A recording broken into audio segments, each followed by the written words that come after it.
அந்த கல்யாணங்கள் மிக சிறப்பாக செயல்படுச்சு. அதை போல நம்ம செயல்படணும்.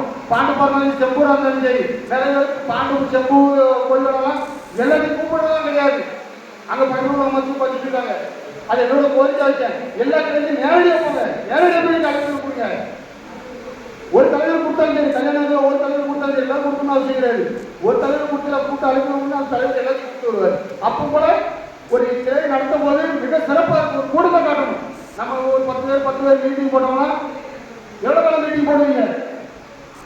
எவ்வளோ காலம் மீட்டிங் போடுவேன் போட்டுக்கிட்டே இருக்கு. நம்ம மீட்டிங்கு நமக்கு ஒரு கோரிக்கை நிறைவேறணுமா, அதுக்கு தலைவர் எடுத்து நம்ம தொடர்பு பண்ணணும். அதுக்கு தலைவரை நம்ம கொண்டு வரணும். நம்மளால நீண்ட நாள் கோரிக்கை நம்ம அதான் அண்ணன் டீச்சர்ஸ் உத்தரவாதம் நடந்ததோட கோரிக்கை அதான் நம்ம வச்சிருந்தோம். அதான் வச்சிருந்தோம்.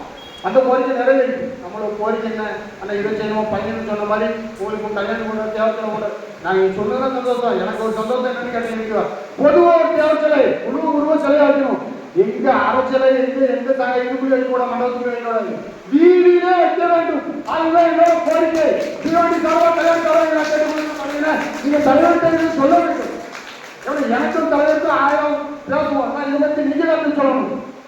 சரி பார்த்தீங்கன்னா இந்த கோரிக்கை வச்சு கல்யாணம் சார்பாக வைக்க முழு உருவச்சிலை இங்க தாராவில பேர் வைத்திருக்கிறது. அது மிக மகிழ்ச்சி. முழு உருவ சிலையாக நீங்க வைக்க வேண்டும். மராட்டிய மண்ணிலே தமிழன் ஒருத்த வாழ்ந்தான், இவர் யார் தேவர் அப்படிங்கிறது தெரிய வேண்டும். யாருக்கு தெரிய வேண்டும்? தேவருக்கு தெரிய வேண்டும். தமிழகத்தில் அரசியல் நிறைவேற பண்ண ஆரம்பிச்சிட்டாங்க. சரிங்களா? அந்த அரசியல் ஒரு சில நல்லதும் பண்ற நம்ம யாரையும் குற்றம் போட சொல்ல முடியாது. ஏன்னா பசங்க அவங்க கூட போறாங்க. நமக்குள்ள ஒரு சில பாலிடிக்ஸ் நடக்குது. சொல்லணும்னு வச்சுக்கோங்க. இதெல்லாம் தெரிய வேண்டும். உனக்கு எவ்வளவு பிடிச்சிருக்கு, தேவனை நேசிக்கல, தேவர் ஒரு பணியில அவங்களுக்கு எந்த பயிற்சி வரும், நீ அதுவே பயிற்சி